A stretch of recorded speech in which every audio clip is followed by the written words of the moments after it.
Bonjour et bienvenue à cette édition de la Tribune TVHR. La semaine dernière, la ville de Saint-Jean-sur-Richelieu tenait sa soirée Essar où on honorait plusieurs projets artistiques et culturels dans la ville de Saint-Jean et dans la région également. 6 prix ont été remis lors de cette soirée, dont le Grand Prix du public et le prix du jury. Et je reçois d'ailleurs les 2 projets qui ont gagné le prix du jury et le prix du public. Je reçois donc la chargée de projet au Théâtre Loup-Garou, Mme Suzanne Gauvin, et l'enseignante en art à l'école, le Dr Alexis Boutier, Mme Linda Touchette. Mesdames, bonjour. Bonjour. Bien, félicitations pour vos prix, qui sont les 2 prix les plus prestigieux de la soirée que vous avez remportés. Avant de parler de vos projets, peut-être chacun, à votre façon, peut-être nous expliquer un peu ce que ça représente pour vous, ce prix-là. Peut-être commencer par vous, Mme Gauvin. Oui. Alors, pour nous, nous sommes le Théâtre Loup-Garou qui existe quand même depuis une trentaine d'années. Mais les 2 dernières années, on s'est donné une nouvelle mission, soit de sensibiliser les gens avec des pièces de théâtre. Alors, l'an dernier, on a présenté la pièce de théâtre Gare au loup, qui est spécifiquement sur la maltraitance faite aux aînés. C'est un projet qu'on a reçu du gouvernement fédéral dans le cadre des Nouveaux Horizons pour les aînés. Et de cette pièce-là, on est parti jouer, on a joué au cabaret théâtre, mais aussi dans certaines résidences ici à Saint-Jean. Et la pièce de théâtre à intervention sociale fait en sorte qu'on puisse, à la fin de la pièce ou en chaque sketch, intervenir auprès du public pour prendre leurs commentaires, leurs témoignages aussi, et peut-être même leur donner des informations sur les possibilités d'aide au niveau des ressources. Bon. Et c'est ce projet-là donc, qui a gagné le Grand Prix du jury. On aura l'occasion d'y revenir. Quant à vous, Mme Touchette, votre projet, en collaboration avec Mme Julie Thomas, a remporté le Grand Prix du public. Qu'est-ce que ça représente pour vous? Peut-être nous expliquer un peu justement ce projet-là. Bien, je trouve ça vraiment bien que la Ville de Saint-Jean permette qu'on puisse présenter des projets scolaires. Ça, c'est un beau privilège qu'on a. Donc, Julie, Thomas et moi, on enseigne tous les 2 au profil art de secondaire 1. Moi, à l'école Dr Alexis Boutier. Elle, à la polyvalente Marcel Landry. On a les 2 la même vision de faire vivre à nos élèves des activités dans la communauté, pour la communauté. Donc, on prend ce qui se fait dans la ville déjà au niveau culturel, on s'implique et on redonne. Donc, pour nous, Fusion artistique, la rencontre des profils art, ça nous permet de travailler ensemble, d'avoir la même planification, mais pour nous, le prix du public, c'est qu'on a beaucoup, beaucoup de collaborateurs. Le projet, c'est 55 élèves plus 2 enseignants. Mais les membres de chez Artaud ont contribué, le personnel du Musée du Richelieu, la Ville de Saint-Jean. On a des artistes comme Jean Guillet, Michel Tédéroche, les amis du domaine Trinity, plus d'autres artistes indépendants. Mais c'est toute une équipe pour toute une année de travail qui fait que quand nous, on peut permettre de présenter ça ensuite à la communauté, bien, on a vraiment... on ratisse large quand il vient le temps du vote. Oui, et en plus, quand le public vote et vous voyez que le public a apprécié ce que vous avez fait, bien, et dans votre cas, c'est un jury qui a décidé que votre pièce était méritoire. Donc, ça doit ajouter à la valeur du travail que vous avez fait. Hein? En fait, comme on s'est donné une nouvelle mission, c'est-à-dire d'aller vers plus le public, que le public vienne vers nous. Alors, c'est une reconnaissance incroyable. Sur 18 nominations, on a été privilégiés, être choisis et par le public et par le jury. Nous, on est extrêmement reconnaissants de cette belle... ce beau prix, ce beau cadeau. Exactement. Donc, dans votre cas, c'était des élèves qui présentaient des... Donc, du 3 au 23 avril 2025, les élèves au Musée du Richelieu ont présenté leur création en collaboration avec les artistes. Donc, je donne un exemple. Mois de décembre, on a travaillé avec Jean Guillet pour les Belles de décembre. Monsieur Guillet a refait le montage de la belle sur laquelle nous, on avait travaillé avec les 500 balles de laine pour que le public puisse voir. Les membres de Artaud ont fait une exposition « Moi, mes souliers » qui était sur des souliers. Nous, chacun de notre côté, on a retravaillé ce thème-là et on avait les souliers qui étaient là. Et c'était comme ça pour chaque élément qu'on a travaillé que c'était très varié. Là. On avait du dessin, de la peinture, de la sculpture, de l'assemblage. On avait même de la vidéo. Et c'est ça, c'est que le jour même, il y a eu 300, l'exposition en tant que telle, il y a eu 300 personnes qui ont assisté. Puis, comme je dis, pour nous, c'est de mettre à l'avant le travail de nos artistes qui collaborent avec nous. Ouais. Je voudrais revenir sur la pièce de théâtre, donc Gare aux loups. Oui. Vous avez dit quelque chose durant lorsque vous vous êtes adressé au public le soir même. C'est sur la maltraitance aux aînés, Oui. mais c'est pas simplement de la maltraitance physique. Non. Il y a de la maltraitance aussi Verbale, psychologique. et aussi sur la façon de parler aux aînés. Vous avez donné un exemple assez... L'âgisme, Ouais. qui très souvent, on pense faire des petites attentions particulières, mais quand on s'adresse à une personne âgée qu'on l'appelle la petite madame, la plupart du temps, les personnes âgées n'aiment pas ça. Ma petite madame ou encore même soi-même, des fois, on a tendance à dire « Mon Dieu, je suis rendue vieille, ça n'a pas de maudit bon sens. » C'est de l'âgisme. Il faut apprendre à développer un nouveau langage pour s'adresser... C'est réducteur, hein? Oui, puis ce qui fait en sorte aussi que pour les personnes âgées, ils vont finir par se maintenir dans un coin parce que, justement, ce discours-là est trop fréquent. Puis même, comme je disais tantôt, on a tendance, nous aussi, les personnes âgées, je suis rendue là, de se dresser soi-même des reproches de cette façon-là, au lieu de développer plutôt un discours plus respectueux, plus attentionné. Puis, pour rester sur le même sujet, comment est venue l'idée, justement, de présenter cette pièce-là? Parce qu'avant, vous faisiez des pièces, je pense, plus traditionnelles, Oui. mais là c'est vraiment un mandat qu'on vous a donné de faire ce genre de pièce de théâtre. En fait, l'idée originale vient de Daniel Beaumont et de Monique Pinault, qui ont développé ce projet-là sur la maltraitance. C'est un sujet qui était de plus en plus développé, puis les gouvernements sont aussi sensibilisés au fait de vouloir changer. On a beaucoup de nouvelles maisons, les maisons des aînés qui viennent récemment d'être ouvertes et qui développent aussi une nouvelle philosophie auprès des personnes qui y habitent en leur donnant la possibilité d'être comme chez eux, mais aussi avec le discours de respect. Et c'est de eux qu'on a appris, on a consulté des groupes focus qu'on a formés et c'est avec eux, on a pris des aidants, on a pris des personnes qui vivent en résidence familiale et en milieu de résidence et on les a interrogés de quelle façon ils aimaient être abordés et de quelle façon ils aimaient qu'on leur parle. Et c'est ce lot de témoignages-là qui a servi à écrire la pièce et à faire ressortir les points les plus pointilleux qu'on voulait faire réagir. Alors, on a fait, mettons, entre frères et sœurs, quand on parle de maltraitance ou de violence physique, on ne parle pas nécessairement entre conjoints. Ça peut être entre frères et sœurs, ça peut être entre fils, enfants et parents.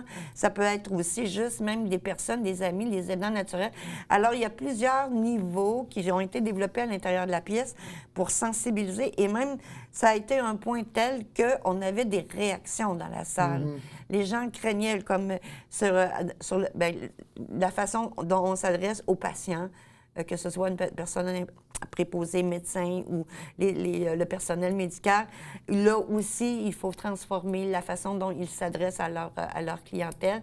Et ça aussi, on fait éveiller ça pour que la personne qui est touchée par ça puisse elle-même le dire. « J'aime pas ça quand tu me parles comme ça. Tu sais, peut-être que tu pourrais choisir un nouveau langage, mais si c'est pas sensibilisé, comment voulez-vous que les gens puissent se permettre d'intervenir, que ce soit en tant que parent, en tant qu'aidant ou en tant que pour soi-même? Exact. Fait que c'est ça qu'on voulait éveiller dans notre intervention sociale. Et vous, Mme Touchette, donc vous travaillez, vous, auprès des jeunes. Et je trouve ça intéressant de voir deux projets, un qui s'adresse aux aînés et un autre fait par des jeunes. Oui. Je pense que ça reflète aussi là, la diversité des projets qu'il y a à Saint-Jean-sur-Richelieu. Donc, vous travaillez avec les élèves, vous êtes professeur en art. Peut-être nous parler un peu de ce travail-là, la façon dont les jeunes... parce que c'est volontaire, donc les élèves s'inscrivent en art. Mais c'est, à cet âge-là, c'est quand même pas toujours évident, peut-être, de les intéresser à de l'art. Comment on réussit à le faire? Bien, je pense que à l'École Boutier, on a des profils pour les sports. Oui. Mais en art, ce qu'il y a de spécial, c'est qu'on sait, on va travailler pour la communauté. Donc, on fait des sorties presque à chaque semaine où les artistes viennent travailler avec nous.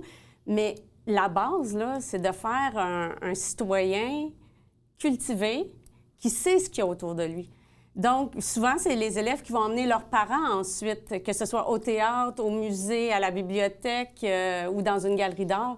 Donc, le premier élément, c'est qu'ils deviennent, le mot consommateur, là, mais qu'ils prennent, qu'ils soient conscients de ce qui existe autour.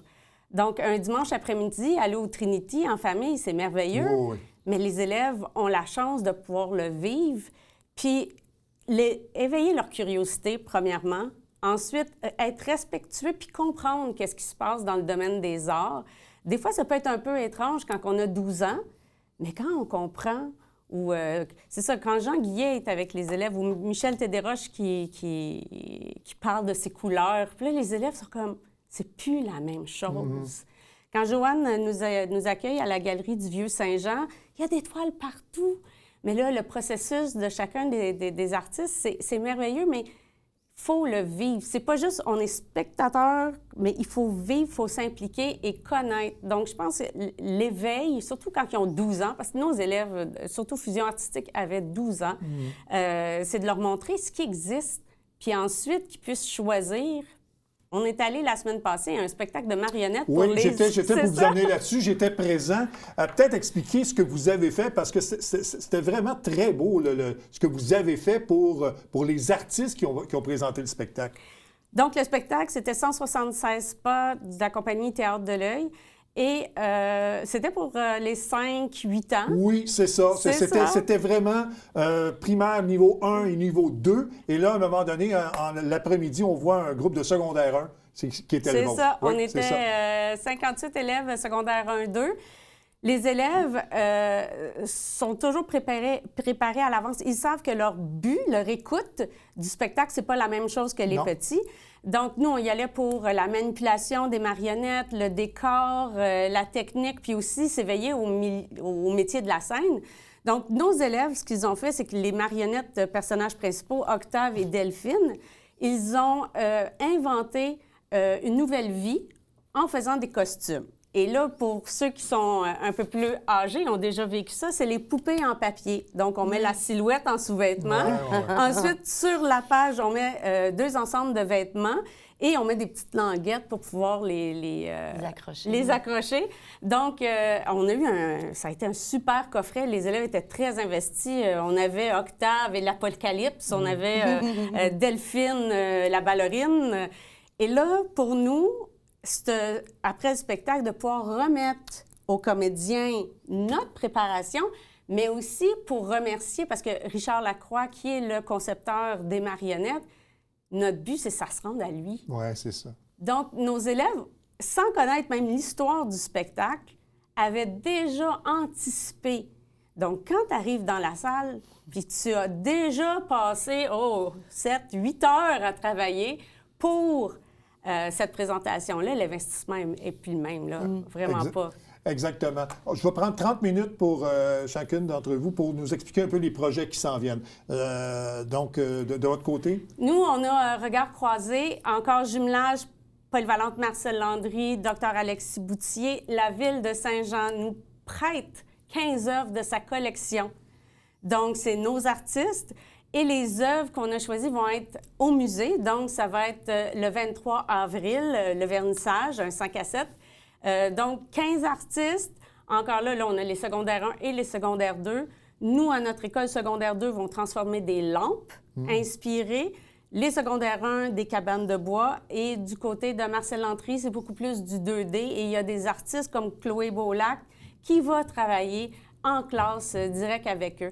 Donc ça, on a au-dessus de 80 artistes, élèves. On a 15 artistes qui sont connus, dont Roger Alexandre qui va être là, Lina Loisel au niveau de la céramique, que ça va être encore là un échange. Puis ça s'appelle Regard croisé parce qu'on veut que les élèves se rencontrent l'artiste et encore là de dire « Oui, mais j'ai travaillé tellement d'heures, puis je me suis tellement inspirée, puis pris connaissance de votre démarche créative que c'est comme encore là, à notre tour, de vous donner un cadeau. » Donc, Julie et moi, c'est vraiment la base de nos programmes.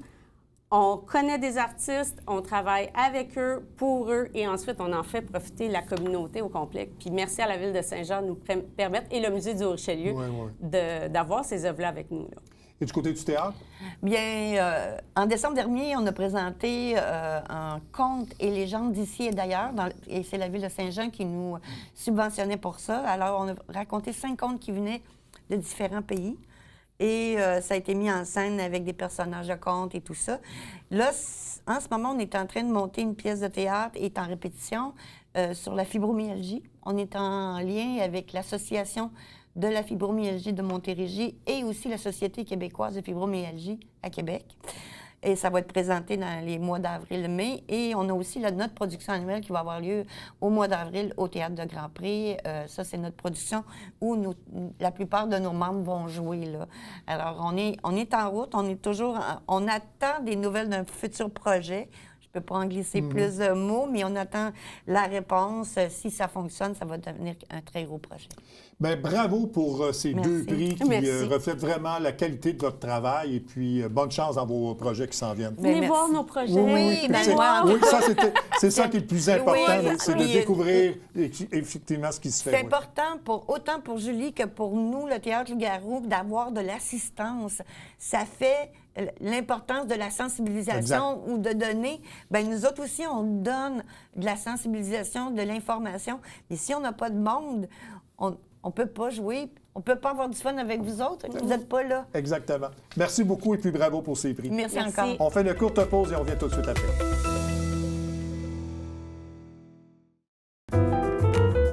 À tous les mois, écoutez Dans l'œil de Miss Ray et rencontrez des artistes et des organismes qui contribuent à la diversité culturelle de notre belle région.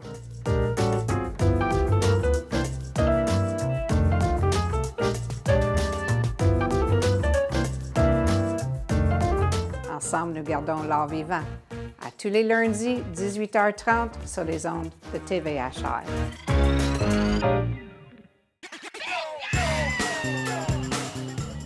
Vous êtes un adepte du bingo? Télébingo vous permet de jouer dans le confort de votre foyer. 4 500 $ en prix à gagner. Et pour ce faire, vous devez vous procurer un livret comme celui-ci au coût de 9,50 $ chez un de nos détaillants, dont la liste apparaît sur notre site internet tvhr9.com. Donc, c'est un rendez-vous dimanche matin à 9h30. Télébingo.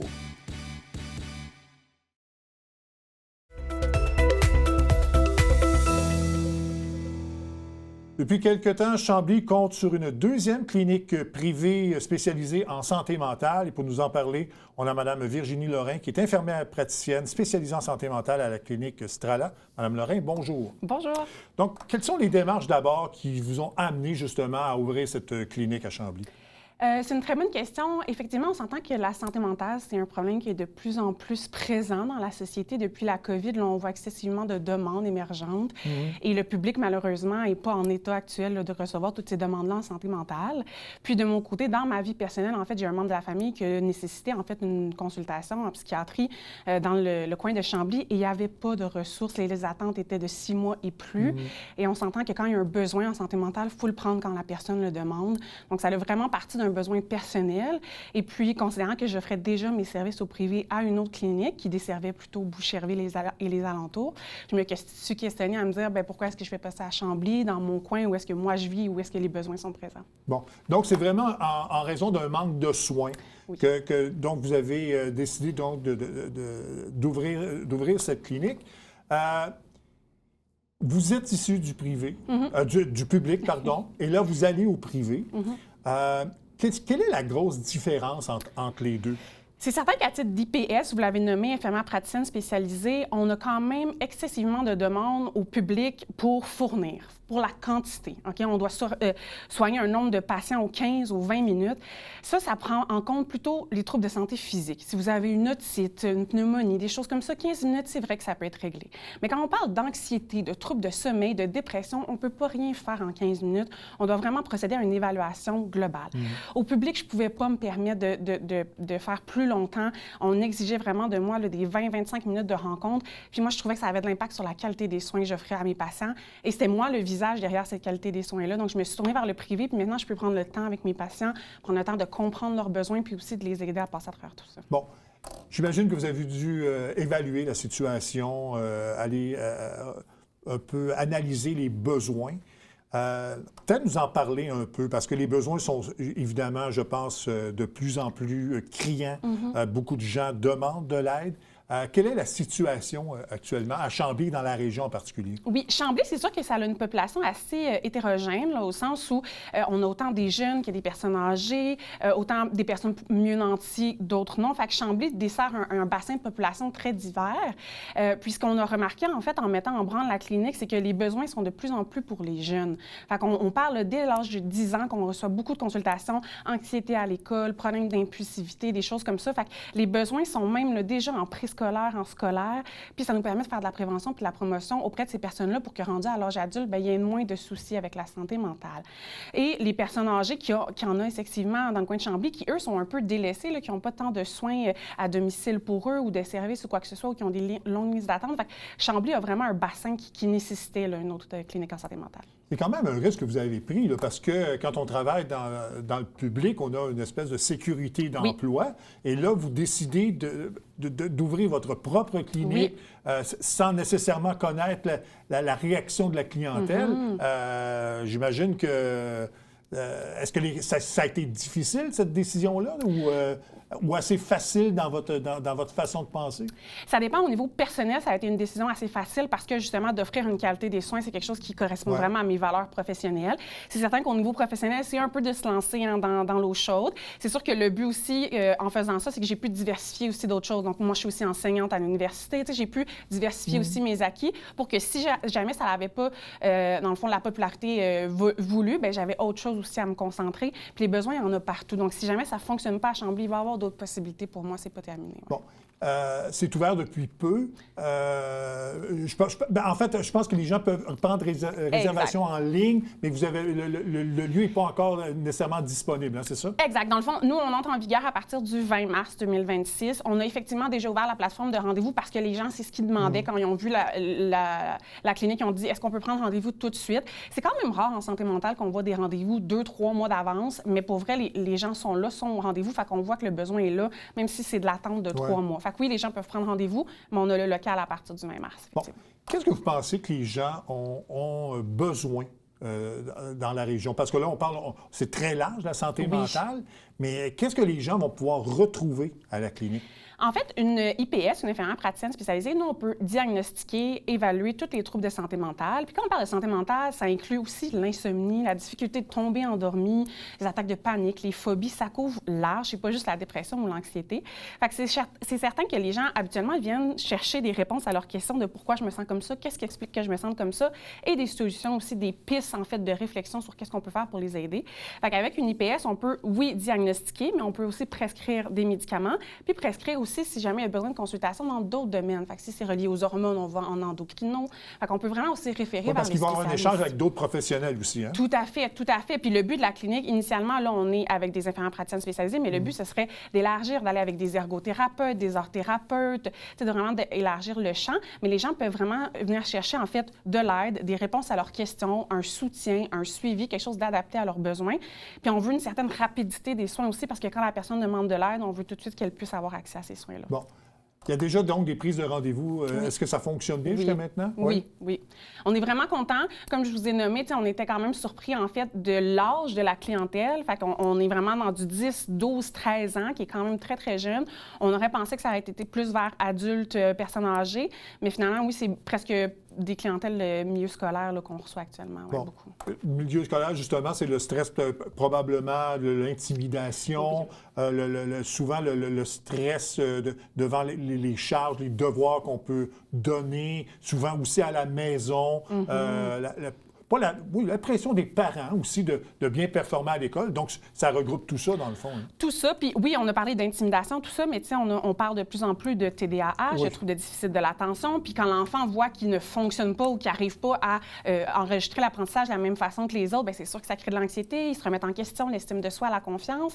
Puis oui, c'est certain que chez les parents, on est de plus en plus stressés, de plus en plus anxieux. La routine, le matin, c'est go, go, go, on se dépêche. Donc l'enfant est mis dans un moule où est-ce qu'il doit constamment fonctionner avec l'anxiété. Fait que oui, c'est beaucoup de tout ça, autant à la maison qu'à l'école. Mais c'est quand même une bonne nouvelle de voir qu'il y a de plus en plus de jeunes qui consultent en santé mentale parce qu'il n'y a pas si longtemps, là, c'était tabou, les jeunes n'en parlaient pas ou c'était pas diagnostiqué comme ça. Là. Mais maintenant qu'on va prendre l'initiative pour que les jeunes puissent avoir de l'aide rapidement, bien, c'est une bonne nouvelle. Tout à fait. Puis comme j'ai nommé, la mission aussi de la clinique, c'est de faire de la promotion puis de la prévention parce qu'on s'entend que rendu à l'âge adulte, c'est des problèmes qui vont se chroniciser, que ça va durer dans le temps. Fait que si on peut les prendre le plus jeune, le plus tôt possible, c'est sûr que c'est le mieux pour nous. Mais on remercie aussi beaucoup les patients, les parents, pardon, qui, eux, acceptent que leur enfant est consulté. Ça demande excessivement d'égo de côté, de dire, OK, mon enfant a un problème, puis j'ai peut-être un rôle à jouer là-dedans, puis de mettre en place des choses. Fait que les parents aussi je leur lève mon chapeau là, de prendre en charge leur enfant. Ouais.